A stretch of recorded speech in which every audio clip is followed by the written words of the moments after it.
తిరుమల తిరుపతి దేవస్థానాన్ని హ్మ్. అపవిత్రం చేయడానికి చంద్రబాబు నాయుడు కంకణం కట్టి కూర్చున్నాడని జగన్మోహన్ రెడ్డి గారు అంటున్నారు. హ్మ్. దానికి మీరేమంటారు సార్? నిజంగా చంద్రబాబు నాయుడు గారు కంకణం కట్టి కూర్చున్నారా? చంద్రబాబు నాయుడు గారు కంకణం కట్టి కూర్చున్నారా? లేదంటే గత ప్రభుత్వంలో భ్రష్టు పట్టించిన దానికి ఒక్కొక్కటి దులుపుకుంటూ వస్తున్నారా? చంద్రబాబు నాయుడు గారు కంకణం కట్టి కూర్చున్నారని, అని అపవిత్ర చేయడానికి కంకణం కట్టి కూర్చున్నారని జగన్మోహన్ రెడ్డి గారు అన్నారు. అవును. ఎందుకంటే చంద్రబాబు నాయుడు గారే చెప్పులేసుకొని వెళ్ళారు అక్కడి వరకు. చంద్రబాబు నాయుడు గారే డిక్లరేషన్‌లో సంతకం పెట్టకుండా వెళ్ళారు అక్కడి వరకు. పక్కన పెడితే అపవిత్రత చేయడానికి ఎంతమంది అన్య మతస్థులకి పైన ప్రచారం చేసుకునేంత ధైర్యం ఇచ్చింది ఎవరు గత ప్రభుత్వంలో? I am the witness. కొండ మీద నుంచి పైకి బస్సులో వెళ్తుంటే ఒక పెద్ద మనిషి చేతిలో పుస్తకం నిలబడి బస్సులో స్టార్ట్ చేయబడాడు. లోపల నుంచి ఆవేశం తన్నుకొస్తుంది కానీ ఎందుకులే అని చెప్పి ఊరుకున్నాం. ఫ్యామిలీ వాళ్ళు మనకెందుకు ఆపుతారు కదా. బట్ ఒక కుర్రోడు మాత్రం రీసెంట్గా మ్యారేజ్ అయిందట కుర్రోడికి. ఆడు మాత్రం ఇదేంటి కొండ మీద మీరు ఈ ప్రచారాలు ఏంటి ఏమంటే, నేను చెప్తున్నాను నచ్చితే వినండి లేకపోతే లేదు అంటున్నాడు. అంత ధైర్యం ఎలా వచ్చింది వాడికి? సో ఇప్పుడు కొండ పవిత్రతను భ్రష్టు పట్టించేలాగా కంకణం కట్టుకున్నది ఎవరు? ప్రత్యక్షంగా కానీ పరోక్షంగా కానీ. తర్వాత 30s ఇండస్ట్రీ అని అంటారు ఆయన్ని, పృథ్వీరాజ్ గారు. ఆయన మరి ఒకప్పుడు జగనన్న అంటే జై జగనన్న అనే వ్యక్తి ఎప్పుడైతే ఆయన పేషీలోకి వెళ్ళి టీటీడీ వ్యవహారాలు స్వామి సేవకు అంకితం అవుదామని ఏదో ప్రయత్నం చూసేసరికి ఆయనకి దగ్గరగా చూసి ఓహో ఇట్లా ఉంటాయా జగన్ ప్రభుత్వంలో దారుణాలు, ఎట్లా ఉంటాయా వీళ్ళ దాడులని 1 yearలోనే బయటకు వచ్చేసాడు ఆయన. బయటకు వచ్చి అన్ని విషయాలు చెప్పాడు. అంటే పృథ్వీరాజ్ గారు బయటకు వచ్చింది దేని గురించి అంటే, ఏదైతే ఒక ఆడియో కాల్ వల్ల దానివల్ల ఆయన తీసేయడం జరిగింది కదా. తీసేయడం జరిగింది అంటే ఆ సాకు పెట్టి తీసేయడం జరిగింది. చాలా ఆడియో లీక్లు వస్తున్నాయి, బాగానే ఉంది. బట్ ఈయనకి పులుముకొని వెళ్ళాడు ఈయన వైసీపీ కోసం ఏదో తాపత్రయపడ్డాడు పృథ్వీరాజ్ గారు. వెళ్ళిన తర్వాత ఈయనకి ఎక్కడ ఒక ఆర్టిస్ట్ కదా, ఆర్టిస్ట్ అని సరే కొంచెం ఉన్న వాళ్ళతో కంపేర్ చేస్తే క్రేజ్ ఉంటుంది. ఈయనకి ఎక్కువ క్రేజ్ వస్తుందని వైవి సుబ్బారెడ్డి గారు అని టీము ఈయన మీద గుర్రుగా ఉండడం, ఈయన కొద్దిగా సైడ్ చేయడం, అక్కడ ఊరికే కూర్చోబెట్టినా ఈయనకి ఒక పదవి కానీ ఏమి ఇవ్వకపోవడం, ఇట్లాగే జరుగుతూ ఉందంట. ఏంటి వీళ్ళు అసలు మనకి చెప్పరు, ఏం చెయ్యరు, ప్రాధాన్యత ఇవ్వట్లేదు, మనం రోజు వచ్చి కూర్చొని రాసుకొని పూసుకొని తిరుగుతున్నాం అని చెప్పి ఆయన, నేను కలిసినప్పుడు కూడా ఒకసారి కలిసాడు ఆయన, ఒక ఛానల్కి వచ్చినప్పుడు నేను కలిశాను ఆయన్ని. మాట్లాడితే బాబు అవన్నీ ఎందుకు అబ్బా, అయిపోయి ఆ పీడకలను ఇంక వదిలేసే మళ్ళీ గుర్తు చేయకని కూడా అన్నాడు ఆయన ఒకసారి. అంటే ఇది ఎగ్జాంపుల్ చెప్తున్నా. ఇకపోతే అన్యమతస్థులది పైన కొంతమందికి స్వయంగా చర్చిలు నడుపుతున్నారు, వాళ్ళు చర్చిలే నడుపుతున్నారంట. అటువంటి వాళ్ళని చర్చి ఫాదర్లుగా ఒక 12 మందిని గుర్తించి శివశక్తి అని ఒకటి, హిందూ ధర్మం ఒకటి, హైందవ ధర్మ పరిషత్ ఒకటి, ఇట్లాగా ఒక 5-6 ఇవి ఉన్నాయి. దాన్ని ఏమంటారు ఒక కమిటీలు లాంటివి. వాళ్ళు క్లియర్గా టీటీడీ ఈఓకి ప్రభుత్వానికి లేఖలు రాశారు, స్వయంగా వాళ్ళు కలిసి కంప్లైంట్ సమర్పించారు. దాని మీద ఒక్క మంత్రి కానీ, ముఖ్యమంత్రి కానీ, టీటీడీ ఈఓ కానీ, అప్పటి టీటీడీ చైర్మన్ కానీ ఈ రోజుకి స్పందించలేదు. చూసారా? మరి స్పందించలేదంటే దాన్ని ప్రోత్సహిస్తున్నట్ట, లేదంటే దాన్ని భ్రష్టు పట్టించడానికి ఎంకరేజ్ చేస్తున్నట్ట కానట్ట? కంకణ కట్టుకున్నది ఎవరు? ఇప్పుడు మొన్న చైర్మన్ గారు కూడా రాజీనామా చేయాలంటున్నారే, చైర్మన్ గారు కూడా ఫస్ట్ ఆయన తీసుకున్న నిర్ణయం ఏంటో తెలుసా? ప్రక్షాళన అనే పదం వాడాడు ఆయన. ఏదైతే ఎక్కువగా మాకు కంప్లైంట్లు వస్తున్నాయో, అన్ని మతస్థులు ఉన్నారంటున్నారో వాళ్ళ మీద ఖచ్చితంగా ఒక యాక్షన్ తీసుకుంటాం. అలాగని వాళ్ళని తీసేసే ఉద్దేశం కాదు, మిగతా మతస్థుల్లాగా మేము చెయ్యము. వాళ్ళని దేవస్థాన పరిధిలో విధులు కాకుండా వాలంటీ రిటైర్మెంట్ ఇచ్చేసి సెటిల్ చేయడం కానీ, లేదు మరీ అవకాశం లేదనుకుంటే కింద అడ్మినిస్ట్రేటివ్ బ్లాకుల్లోనో, లేదంటే దేవాలయానికి సంస్థానానికి ఇబ్బంది లేకుండా ఉండే పోస్టుల్లో వాళ్ళని డైవర్ట్ చేయాలని కూడా ఆలోచించారట. మరి అంత పెద్ద మనసు అది. క్లియర్గా దానికి నమ్ముకొని పని చేస్తున్నప్పుడు కూడా మేము ఈ దేవుడు అంటే నమ్మకం లేదు అంటూ సపరేట్గా చర్చిలు నడిపించే వాళ్ళ మీద కంప్లైంట్ ఇచ్చారు. ఆ లలిత్ కుమార్ గారు కానీ, మన సుగ్గున కరుణాకర్ గారు కానీ క్లియర్గా వాళ్ళు పబ్లిక్ స్టేట్మెంట్ కూడా ఇచ్చారు. ఇగో వీళ్ళ పేర్లు, వీళ్ళ తాలూకా భాగోతం ఇది, వీళ్ళకి రెడ్ హ్యాండెడ్గా వీళ్ళు ఫాదర్గా అనౌన్స్ చేస్తున్న విషయాలు కూడా మేము చూపిస్తామని చెప్పారు వాళ్ళు. మరి దాని మీద ఎక్కడైనా చర్యలు తీసుకోబడ్డాయా లేదా? మరి అది అప్పుడు ఎవరు కంకణం కట్టుకున్నట్టు తిరుపతిని భ్రష్టు పట్టించడానికి? నా తోటి ఎంప్లాయ్ ఒకరు అక్కడికి వెళ్ళొచ్చి చాలా మనోవేదన చెందాడు. ఆయన బ్రాహ్మణు, పైగా తిరుపతి వెళ్ళాడంటే ఇంటి దగ్గర నుంచి స్టార్ట్ అయితే మళ్ళీ స్వామి దర్శనం అయ్యే వరకు పచ్చి గంగ కూడా ముట్టడు, అంటే ఆయన సెంటిమెంట్ అది. అటువంటి వ్యక్తి దర్శనంకి వెళ్ళి వచ్చి ప్రసాదాలు తినడానికి వెళ్ళి క్యూ లైన్లో కనీసం టీ కాఫీలు ఏమి ఇవ్వకపోవడం, తోటి పిల్లలు ఇబ్బంది పడ్డం ఆయన కళ్ళారు చూసి చాలా మనోవేదన చెందాడు. అంటే ఇదే జగన్మోహన్ రెడ్డి టీ కాఫీ అంటే గుర్తొచ్చింది. ఇదే జగన్మోహన్ రెడ్డికి నేను ఏం చెప్పారంటే, ఏదైతే కింద టోకెన్స్ పార్కులో అక్కడ నుంచోబెట్టారు కదా, భక్తులు అక్కడ వేచి ఉంచారు కదా, అక్కడ వాళ్ళకి సరిగ్గా వాటర్ కూడా ఇవ్వని పరిస్థితి అని జగన్మోహన్ రెడ్డి గారు క్వశ్చన్ చేస్తున్నారు. దీని మీద నాకు జోక్ గుర్తొస్తుందండి. అలవైకుంఠపురం సినిమాలో మనం చెయ్యని పని కూడా ఎదుటి వాళ్ళకి చెప్తాం చూసారా, మీరు ఒక వర్గానికి ఇన్స్పిరేషన్ సార్ అని చెప్పి అల్లు అరవింద్, ఆయన పేరేంటి, హర్షవర్ధన్ గారు షేక్ హ్యాండ్ ఇచ్చి, సూపర్ సార్ మీరు లంచం తీసుకుంటూ కూడా లంచం తీసుకోకూడదని చెప్తున్నారు చూసారా, మీరు ఒక వర్గానికి ఇన్స్పిరేషన్ సార్ అని చెప్పి షేక్ హ్యాండ్ తీసుకుంటాడు. సేమ్ ఇక్కడ కూడా జగన్మోహన్ రెడ్డి గారికి షేక్ హ్యాండ్ తీసుకోవాలి సార్. ఆయన హయాంలో క్యూ లైన్లో 18 గంటలు 16 గంటలు ఉన్నా కూడా వాళ్ళందరికీ పాలు, నీరు, ఉప్మాలు, సాంబారాలు ఏవి ఇచ్చేవారు కదా, అవన్నీ కట్టు. ఎందుకు మరి అవన్నీ ఉండేదంతా దీనికి ఖర్చు పెడితే పథకాలకు ఎవడిస్తాడబ్బా? వీళ్ళు పాకెట్లో సింగిల్ ఎన్పి అవ్వకూడదు, వీళ్ళు మంది మార్బలంకి ఒక్కొక్కడికి నామినేటెడ్ పోస్టులు అని చెప్పి ఒక్కొక్కటి 2 లక్షల జీతం, వాడు అసిస్టెంట్కి ఒక 70,000 జీతం, డ్రైవర్కి ఒక 30,000 జీతం, ఆ క్లీనర్కి ఒక 10,000 జీతం, బొగ్గ కారు, పెట్రోలు, మరి అవన్నీ కేటాయించాలి, పథకాలకు కేటాయించాలి. ఎక్కడ డబ్బులు వస్తాయి? వీళ్ళకి పాలు నీరు ఇస్తే ఆ డబ్బులు ఇబ్బంది అవుతాయి కదా. అదే అన్నగారు అలా డైవర్ట్ చేసి తీసేశారు చూసారా. క్యూ లైన్లో కొండ మీద అన్ని గంటల కంపార్ట్మెంట్లో ఉన్నప్పుడు కూడా పాలు నీరు తీసేసిన ఈ పెద్ద మనిషి ఇప్పుడు తాత్కాలికంగా వేసిన క్యూ లైన్లో వాటర్ పెట్టలేదని చెప్పడం నిజంగా ఒక వర్గానికి ఇన్స్పిరేషనే కాదా? గ్రేటే కదా. మరి ఎవరు కంకణం కట్టుకున్నట్టు? అయితే ఇందాక ఆ పాయింట్ మర్చిపోయాను. మా ఆఫీస్ ఆయన వెళ్ళారని చెప్పాను కదా, ఆయనదే అన్నాడు, ఇది కేవలం టీటీడీ ప్రాశస్త్యాన్ని దెబ్బతినడానికి చేస్తున్న కుట్ర. కొన్నాళ్ళకి టీటీడీ అంటే అబ్బా సరిగ్గా ఉండదురా, ఫెసిలిటీస్ ఏం బాగోరా అని అందరూ విసిగిపోయి అక్కడికి వెళ్ళడం తగ్గించేయాలి. అదే ఈ ప్రభుత్వం కంకణం కట్టుకున్నట్టుంది, వీళ్ళని ఎప్పుడు దేవుడు మనసు మారుస్తాడు అని చెప్పి ఆయన మనసులో దండం పెట్టుకుని బాధపడ్డాడంట. సో అది ఒక ఎగ్జాంపుల్ మాత్రం. ఎలాంటి కోకొల్లలు మరి కొండ మీద చాలా జరిగాయి. ధైర్యంగా బస్సులో వాడుకో ప్రచారంగా నిలబడ్డాడంటే ఇచ్చిన ధైర్యం ఎవరండి? మా వెనక అన్నున్నాడు, ఏమీ కాదు మాకు అనే ధైర్యమే కదా. మరి లేకపోతే ఇప్పుడు చెప్పండి, ఈ ఎగ్జాంపుల్స్ అన్నీ విన్న తర్వాత కొండ మీద యొక్క గొప్పతనాన్ని లేదా తిరుమల ప్రాశస్త్యాన్ని దెబ్బతీయడానికి కంకణం కట్టుకున్నది ఎవరు? చెప్పండి మీరే. క్లియర్గా అనిల్ గారు కూడా ఒక ఛానల్కి ఇచ్చిన ఇంటర్వ్యూలో, జాఫర్ గారికి ఇచ్చిన ఇంటర్వ్యూలో కూడా ఆయన అదే చెప్పారు. ఏదైనా చేద్దామంటే చాలా జాగ్రత్తగా చేయాలి, ఏదంటే మనకి పైన బీజేపీ నుంచి ఇబ్బంది కలుగుతుందని. అంటే లోపల చాప కింద నీరులా చేసి వచ్చి కానీ బయటికి మాత్రం బీజేపీకి ఏం అవ్వకూడదు, మనకి ఇబ్బందులు కలగకూడదు, మనకి ఫ్యూచర్లో అరెస్ట్ చేస్తారని భయంకి చాలా జాగ్రత్తగా మేనేజ్ చేశారనమాట. సార్ ఇంకోటి అంటే ఇదే జగన్మోహన్ రెడ్డి గారు ఏమంటారంటే, ఏదైతే ఇక్కడ పోలీస్ యంత్రాంగం అనేది సరిగ్గా లేరు, చంద్రబాబు నాయుడు గారికి సొంత ప్రోగ్రామ్స్ని పోలీసులు తన చుట్టూ తిప్పుకుంటున్నారో, ఏదైతే కుప్పంలో జరిగిన ఏదైతే 3 రోజుల సభ ఉందో పోలీసులు అందరినీ ఆ టైప్ డైవర్ట్ చేశారు. ఇక్కడ ఎవరు సరిగ్గా పోలీసులు కూడా ఇక్కడ లేని పరిస్థితి, సొంత ప్రోగ్రామ్స్కే చంద్రబాబు నాయుడు పోలీసులను తిప్పుకుంటున్నారని జగన్మోహన్ రెడ్డి గారు ఆరోపణ వేయడం జరిగింది. దానికి మీరేమంటారు సార్? జగన్మోహన్ రెడ్డి గారు అన్న మాటని ఇంతకుముందు చెప్పినట్టుగానే ఒక వర్గానికి ఇన్స్పిరేషన్ ఆయన.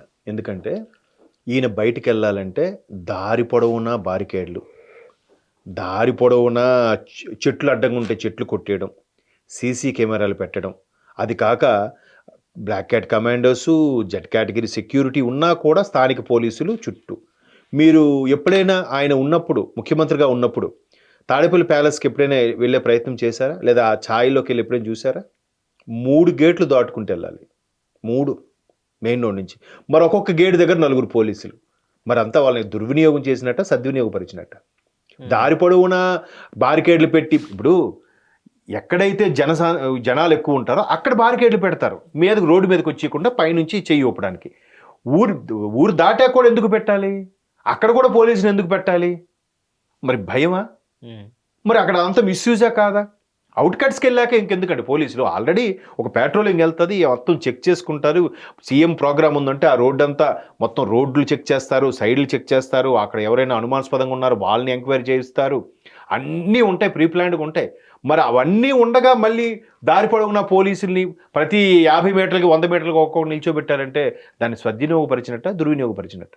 పైగా చంద్రబాబు నాయుడు గారిని అక్కడ తీసుకెళ్ళింటే ప్రధానమంత్రి ప్రోగ్రాం అంటే ఎంత అలర్ట్గా ఉండాలి, ఏమాత్రం చిన్న తేడా వచ్చినా ఎంత ఇబ్బందిగా అవుతుంది, అవునా కాదా? అది హై ప్రొఫైల్ ప్రోటోకాల్ కదా, దానికి ఎంత జాగ్రత్త తీసుకోవాలి. అక్కడికి తరలి వచ్చినప్పుడు నెక్స్ట్ ఇది జరిగింది. ఇక్కడ పోలీసులు ఇప్పుడు స్థానికంగా ఉండే డిఎస్పీ ఎవరైతే ఉన్నారో ఆయన ఎందుకు మరి సస్పెండ్ చేశారు? అక్కడ ఎంతమంది గుమికూడుతున్నారు, ఎంతమంది చేరుతున్నారు, దాని తగ్గట్టుగా ఎంతమంది బందోబస్తును పెట్టాలి, ఎంతమందికి లైన్లో పంపించాలి అని కదా ఆయన చూసుకోవాలి. అందుకే కదా ఆయన సస్పెండ్ చేశారు. తర్వాత ఆ గోశాలకు సంబంధించిన అతను కూడా ఎక్కడైతే ఆ బారికేడ్లు పెట్టి క్యూ లైన్లో పెట్టారో ఆయన కూడా సస్పెండ్ చేశారు. తర్వాత జేఈఓ జాయింట్ ఎగ్జిక్యూటివ్ ఆఫీసర్ను కూడా సస్పెండ్ చేశారు, సంథింగ్ ట్రాన్స్ఫర్ చేయడం జరిగింది. అంటే ఇది కాకుండా ఈ జేఈఓల్ని అలా తిరుపతి జిల్లా ఎస్పీని సుబ్బారాయుడు ఎవరు ఆయన డిఎస్పీ రమణారెడ్డి గారిని సస్పెండ్ చేశారు. హరినాథ్ రెడ్డి గారు గోమాత ఫౌండేషన్ చైర్మన్ ఏదో ఆయన్ని వాళ్ళని సస్పెండ్ చేశారు. బట్ సుబ్బారాయుడు గారు వీళ్ళని ట్రాన్స్ఫర్ చేసేశారు. ఎందుకంటే ట్రాన్స్ఫర్ చేసేశారు, సరిగ్గా అధికారులు పని చేయట్లేదంటే మీరు ముందు అడిగిన మాటకి మళ్ళీ చెప్తున్నాను, ఇప్పటికీ కూటమి ప్రభుత్వం నడుస్తున్నా కూడా గత ప్రభుత్వానికి ఫేవర్గా ఉండే అధికారులు ఉంటే కూటమి ప్రభుత్వం ఏం చేస్తుంది, చంద్రబాబు నాయుడు గారు ఏం చేస్తారు, పవన్ కళ్యాణ్ గారు ఏం చేస్తారు? సార్ ఇప్పుడు కూటమి ప్రభుత్వం వాళ్ళు ఉన్నారు, గత ప్రభుత్వం వాళ్ళు ఉన్నారని మీరు అంటున్నారు కదా సార్. అండ్ ఇప్పుడు మనం చూసుకున్నట్లయితే ప్రజెంట్ టీటీడీ చైర్మన్ ఎవరైతే ఉన్నారో బిఆర్ నాయుడు గారు రాజీనామా చేయాలని వెల్లంపల్లి శ్రీనివాస్ గారు అంటున్నారు. దానికి మీరేమంటారు సార్? బిఆర్ నాయుడు గారు రాజీనామా చేయాలి అన్నారు, బాగానే ఉంది. చంద్రబాబు నాయుడు గారిని కూడా రాజీనామా చేయాలంటున్నప్పుడు బిఆర్ నాయుడు గారిని రాజీనామా చేయాలంటంలో ఆశ్చర్యం ఏముంది? పైగా బిఆర్ నాయుడు గారు ఈ పదవి అధిరోహించి సుమారుగా 2 నెలలు 3 నెలలు అవుతుంది అంతే, ఇంకా అంతకుమించి అవ్వలేదు. ఇటువంటి సమయంలో ఆయన ఒక్కొక్కటికి ప్రక్షాళన చేసుకుంటూ మరోవైపు ఆ నెయ్యి ఇష్యూ ఏదైతే ఉందో దాని మీద కూడా ఒక దృష్టి పెడుతూ ఆ ఎంక్వైరీలు కూడా పాలు పంచుకుంటూ మరోవైపు విజిలెన్స్ ఎక్కడెక్కడ అవకతవకలు ఉన్నాయో మెయిన్ విజిలెన్స్ సరిగ్గా లేకపోవడం వల్ల ఇన్ని ఇబ్బందులు కలుగుతున్నాయని దాని మీద ఆయన మొన్న సమీక్ష కూడా నిర్వహించాడంట. ఆయన చేతనైంది ఆయన చేసుకెళ్తున్నాడు. ఇప్పుడు ఒక కాలేజీలో ఒక ఎగ్జామినేషన్ పర్సంటేజ్ తగ్గిందనుకోండి, దానికి ప్రిన్సిపాల్ ఏం చేస్తాడండి? టోటల్గా లెక్చరర్ బాగా చెప్పాలి, స్టూడెంటు చదవాలి, దాని యొక్క పర్యవేక్షణ ఉండాలి. కింద స్థాయి మరీ డల్ స్టూడెంట్ ఫెయిల్ అయినా కూడా దాని ప్రిన్సిపాల్ రాజీనామా చేయాలంటే ఆయన వచ్చి దూరిపోడు గడయంలోకి, లేకపోతే ఆ డల్ స్టూడెంట్ బదులు ప్రిన్సిపాల్ కూర్చొని ఎగ్జామ్ రాయాలా? లేదంటే క్యూ లైన్లు సరిగ్గా ఉన్నాయి లేదని చెప్పి చైర్మన్ వచ్చి కరపట్టుకొని సరిగ్గా నిలబడండి అని అంటాడా? కాదు కదా. బట్ బాధ్యత వహించి క్షమాపణలు చెప్తున్నారు, మా హయాంలో జరిగింది కాబట్టి తప్పు మాదే, మా అధికారులదే అని. బట్ ఆ కింద స్థాయి అధికారి గడ్డి తిన్నా, కింద స్థాయి అధికారి దాన్ని ఏమంటారు బాధ్యతారాహిత్యంగా ప్రవర్తించిన దానికి బాధ్యులు ఎవరు చెప్పండి? దాన్ని మనం ఏం చేయగలం? అవును, కింద స్థాయి అధికారులు మనకు తెలియకుండా గడ్డి తిన్నా ఏం చేయగలం? ఏమో ఎవరు కావాలని చేశారేమో, ప్రభుత్వం మీద అప్రదిష్ట రావడానికి ఈ విధంగా ఉసుగొలిపారేమో. ఆ యాంగిల్లో కూడా ఇప్పుడు ఎంక్వైరీ చేపిస్తామంటున్నారు కదా. ఆల్రెడీ సస్పెండ్ చేసే వరకు వచ్చింది అంటే ఇక్కడ నిర్లక్ష్యం ఏ స్థాయిలో ఉంది, ఎవరిని అలా నిర్లక్ష్యంగా ఉండమని చెప్పారు, అవన్నీ కూడా బయటకు తీస్తారు, కంగారు పడద్దు సార్. ఇదే దానిపైన ఏదైతే టీటీడీ చైర్మన్ ఎవరైతే బిఆర్ నాయుడు గారు ఉన్నారో, సో ఆయన పైన ఒక ఆరోపణ అయితే చేశారు గుడివాడ అమర్నాథ్ గారు. ఏమని? టీటీడీ సేవ లేదా బాబు గారి సేవ అని గుడివాడ అమర్నాథ్ గారు అంటున్నారు. దానికి మీరేమంటారు సార్? టీటీడీ సేవ, టీడీపీ సేవనా? బాబు గారి సేవ. ఓకే, ఇప్పుడు చైర్మన్గా ఆయనకి అవకాశం ఇచ్చింది చంద్రబాబు నాయుడు గారు. సో చంద్రబాబు నాయుడు గారు ఇచ్చారు కాబట్టి చంద్రబాబు నాయుడు గారికి విధేయుడిగా ఉండడం వల్ల తప్పేమీ లేదు. కాకపోతే అలా కామెంట్ చేయడానికి ఎంతసేపు చెప్పండి. ఇప్పుడు ఆయన రాజీనామా చేయాలని వాడు ఒకడు, లేదంటే ఆయన బాధ్యత వహించాలి అని అన్నవాడు ఒకడు, క్షమాపణలు చెప్పాలని ఒకడు. మరి ప్రతి ఒక్కరు కూడా 2 ఏళ్ళ పదవీ కాలంగా జగనన్న భజన చేశారుగా, ఇప్పటికీ చేస్తున్నారుగా. జెండా మోసిన కార్యకర్తని పట్టించుకోకపోయినా నిన్న కళ్ళు తెరిచి జెండా మోసిన కార్యకర్తని ఇకపై గుర్తించుకుంటామంటే గత 5 ఏళ్ళు గుర్తించుకోనట్టే కదా అర్థం. ఇప్పుడు గుర్తొచ్చింది వాళ్ళకి జెండా మోసిన కార్యకర్త. ఎక్కడున్నాడు ఇప్పుడు కార్యకర్త? ఉమ్, వెళ్ళిపోయాడు అందుకే. ఉమ్, సో అలాగే ఏ అవకాశము మీకు కల్పించకుండా ఏ డెవలపింగ్ ఇప్పుడు పలానా డెవలపింగ్ మీ ఏరియా మీ వైజాగ్ డెవలప్ చేసుకోండి, ఆ డెవలప్లో మీ పేరు మన ప్రభుత్వం పేరు వినబడాలి అని డెవలప్ చేసి అప్పుడు జగనన్న జపం చేసినా బాగుంటుంది గుడివాడి గారికి. ఉమ్, అది ఏమీ చేయలేదు. ఇప్పటికే ఆయన కోడిగుడ్డు మాజీ మంత్రి అని చెప్పి ఇప్పటికీ ట్రోల్స్ చేస్తున్నారు. ఇంకా ఆయన జగనన్న మంత్రమే చేయడం వల్ల ఆయన మరికొద్ది ట్రోల్స్కి గురవుతాడు తప్ప ఉపయోగం ఏముంది? ఉమ్, మన క్లియర్గా లోకేష్ గారు అదే చెప్పారు. ఏం చేశారు ఆ వైజాగ్కి? ఉన్న ల్యాండ్ అంతా కబ్జా చేశారు, ఆఖరికి మాజీ సీఎస్ కూడా ఏదో చేశారని కూడా వార్తలు వస్తున్నాయి. మరి అటువంటి వాళ్ళే చేయగా అధికార ప్రతినిధులుగా ఉన్న వీళ్ళు, ప్రజాప్రతినిధులుగా వీళ్ళు ఎన్ని చేశారు? ఉమ్, తిరిగి డెవలప్ చేయకపోగా వెనక్కి తీసుకెళ్లారు, దొరికిన కాడికి దోచేశారు. మరి అలాంటి వాళ్ళే జగనన్న జపం చేసినప్పుడు ఆయనకి మరి బిఆర్ నాయుడు గారికి చైర్మన్ పదవి ఇచ్చినప్పుడు చంద్రబాబు నాయుడు గారిని విధేయుడిగా ఉండడం, జపం చేయడం తప్పేమీ లేదు. ఇదే మరి అంబటి రాంబాబు గారు కూడా అదే అన్నారు. ఇది టీటీడీ కాదు టీడీపీ సేవ అని అంటున్నారు అంబటి రాంబాబు గారు. మేబీ నేను ఇప్పుడు చాలా సందర్భాల్లో ఎలా చెప్తానంటే, తెలంగాణలో కూడా గ్రౌండ్ లెవెల్లో ఇప్పటికీ టీడీపీ అంటే చాలామందికి అభిమానం ఉంది. పార్టీని లేకుండా చేద్దామని ఎంతమంది ఎన్ని కుట్రలు పడినారో కూడా మనకు తెలుసు. అవును, ఎంతమంది ఎన్ని రకాలుగా ఆయన మీద రాళ్ళు రూపించారో తెలుసు. కానీ టీడీపీ అంటే ఇప్పటికీ గ్రౌండ్ లెవెల్లో చాలామందికి అభిమానం ఉంది, బయటపడరు. బట్ వాళ్ళు అటు బీఆర్ఎస్లోను కాంగ్రెస్లోను బీజేపీకి డైవర్ట్ అయిపోయారు. కానీ అంటే ఎందుకు అంత టీడీపీ బలం అంటే కార్యకర్తలే టీడీపీ బలం. అసలు అన్నగారు అప్పుడు పెట్టిన వెంటనే ఆయన చేసిన మంచి పని ఏంటంటే కిలో బియ్యం, మంచి బియ్యం రూపాయికి ఇవ్వడం, పట్వారీ వ్యవస్థను రద్దు చేయడం, ఇలాగ కొన్ని ట్రెమెండస్ చేంజెస్ చేసేసాడు తెలంగాణకి. తెలంగాణ అంటే ఒక్కసారి ఇలా చూపించాడు, హైదరాబాద్ అంటే ఇలా చూపించాడు ఆయన. ఆ తర్వాత ఆ లెగసీని చంద్రబాబు నాయుడు గారు కంటిన్యూ చేశారు. విశ్వనగరం హైదరాబాద్ అనే కాన్సెప్ట్ వచ్చింది బాబు గారి హయాంలో కదా. అందుకే ఇప్పటికీ చాలామంది మీరు తెలంగాణలో కూడా అడిగి చూడండి, ఏదైనా బాబు గారు పునాది పడింది ఆ తర్వాత డెవలప్ అయింది అంటారు ఎవరైనా. కాకపోతే కొంతమంది ఒప్పుకోరు, ఈగో హడ్డొచ్చి లేదు మా తెలంగాణ వచ్చాకే వచ్చిందని అనుకుంటారేమో. కానీ సో అట్లాంటి టీడీపీకి ఎవరైనా సరే ఇప్పుడు ప్రతి కార్యకర్తకి ఒక బీమా ఉంటుందండి, ప్రతి కార్యకర్తకి ఒక సెక్యూరిటీ ఉంటుందండి. మిగతా ఏ పార్టీలోనూ అటువంటి సెక్యూరిటీ కానీ ఉందా? సో ఒక కార్యకర్తగా ఉన్న బిఆర్ నాయుడు గారు పార్టీ మీద అభిమానంతోనో మొత్తానికి పనిచేశారు. పని చేసిన తర్వాత ఈరోజు టీటీడీ చైర్మన్ తీసుకున్నారు అనుకుందాం. సో అలాంటప్పుడు ఆయన టీడీపీకి కూడా ప్రాధాన్యత ఇవ్వాలి కదా. బోర్డు మెంబర్స్ కూడా టీడీపీకి ప్రాధాన్యత ఇచ్చారు. ప్రాధాన్యత ఇవ్వనప్పుడు వీళ్ళు జపం చేయలేదు అని అంటే కామెంట్ చేయాలి, వార్తలో నిలబడాలి. అందరికీ వైసీపీ ప్రధాన కార్యాలయం నుంచి మెసేజ్ వస్తుంది, బాబు ప్రెస్ మీట్ పెట్టండి, బిఆర్ నాయుడిని చంద్రబాబు నాయుడిని పవన్ కళ్యాణ్ని తిట్టండి, బిఆర్ నాయుడిని చంద్రబాబు నాయుడిని లోకేష్ గారిని తిట్టండి. ఇది స్టేట్మెంటు. సో అందరూ ఏదో ప్రెస్ మీట్ పెట్టి ఒక్కొక్కడు ఒక్కొక్క స్టేట్మెంటు అంతే. సార్ దీనిపైన రోజా గారు ఏమంటున్నారంటే ఇప్పుడు ఏం చేయాలి, ఎవరు రాజీనామా చేయాలి, చంద్రబాబు నాయుడు గారు చేయాలా సీఎంగా ఉన్నందుకు, డిప్యూటీ సీఎంగా ఉన్నందుకు రోజా గారు పవన్ కళ్యాణ్ డిప్యూటీ సీఎంగా ఉన్నప్పుడు పవన్ కళ్యాణ్ గారు రాజీనామా చేయాలా, లేదా టీటీడీ చైర్మన్ బిఆర్ నాయుడు గారు రాజీనామా చేయాలా, లేదా హోంమంత్రి గారు రాజీనామా చేయాలని అంటున్నారు.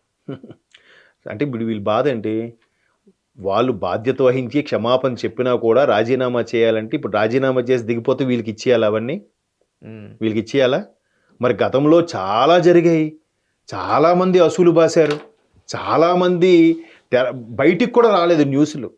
రాయలసీమలో అయితే దారుణం జరిగింది, రాయలసీమలో దారుణం జరిగింది. పబ్లిక్గా కనీసం ఒక టీడీపీ వాడు కనిపించాడంటే చాడు వాళ్ళ మీద రాళ్ల దాడి. మొన్న దొరికాడు కాడు ఎవడో కర్రతో దాడి చేసినాడు కారు మీద. అవును, మరి ఎంత వెచ్చలుడిగా చేశారు. ఒక్కొక్కడైతే రే అబ్బా కొడుకులు 10 నిమిషాల్లో లేచిపోతారు అంటాడు. బోరగడ్డ పేర్లు వద్దులేండి ఇంక వరుసగా.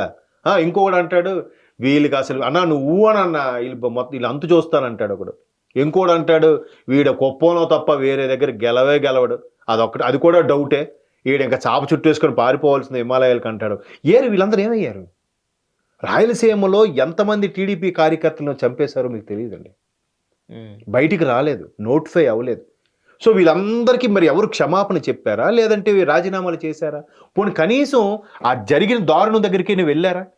నెక్స్ట్ జగన్మోహన్ రెడ్డి గారికి ఇంతకుముందు మా సీనియర్ మిత్రులు ఒకటి అన్నారు, ఎక్కడైనా శవం లేస్తే కానీ జగన్మోహన్ రెడ్డి గారు రారు అని. ఇప్పుడు కూడా 6 చనిపోయాక జగన్మోహన్ రెడ్డి గారు బయటకు వచ్చారు. నెల్లూరు కూడా ఒక పార్టీ ఆఫీసులో పెట్టుకున్నారు తప్ప బయటకు వచ్చి ప్రెస్ మీట్ ఇప్పుడు పెట్టారండి, పెట్టలేదు కదా. సో ఈ రోజా గారు ఇప్పుడు ఈ మధ్యన ఇంకో వైసీపీ తరఫున కొంచెం అగ్రెసివ్గా మాట్లాడే వాళ్ళు ఆవిడ ఒక్కరే ఉన్నారు. ఆవిడ అంబటి గారే కనిపిస్తున్నారు, పేర్ని గారు. సో ఇక్కడ ప్రమాదం కాదా, గవర్నమెంట్ హత్య చేసింది అని రోజా గారు అంటున్నారు. ఆబ్వియస్లీ అంటారండి. ఆవిడ ఇంకేం ఆవిడ వైపు కెమెరాలను తిప్పుకోవాలి, ఆవిడ న్యూస్ల్లో నానుతూ ఉండాలంటే ఖచ్చితంగా చంద్రబాబు నాయుడు దుర్మార్గుడు, చంద్రబాబు నాయుడు ఇంకా చాలా అన్నారు కదా, 420 ఇవన్నీ అన్నారు. చంద్రబాబు నాయుడిని అరెస్ట్ చేయాలి, చంద్రబాబు నాయుడు రాజీనామా చేయాలి.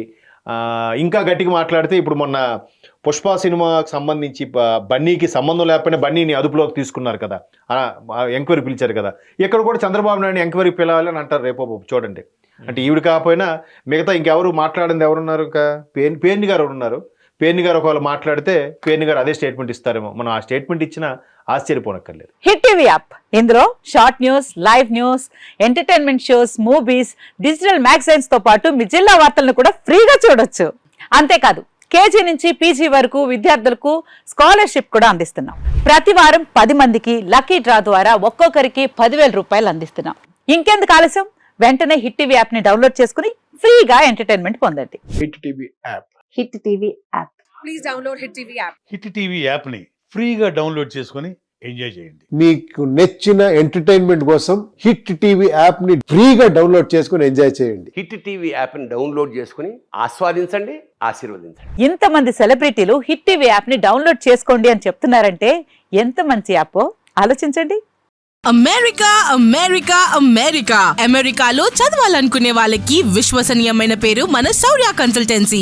UK లో 1 year masters. UK లో 1 year masters. 2 years work permit up to 5 years visa. Contact Saurya Consultancy. Contact 89851 89851.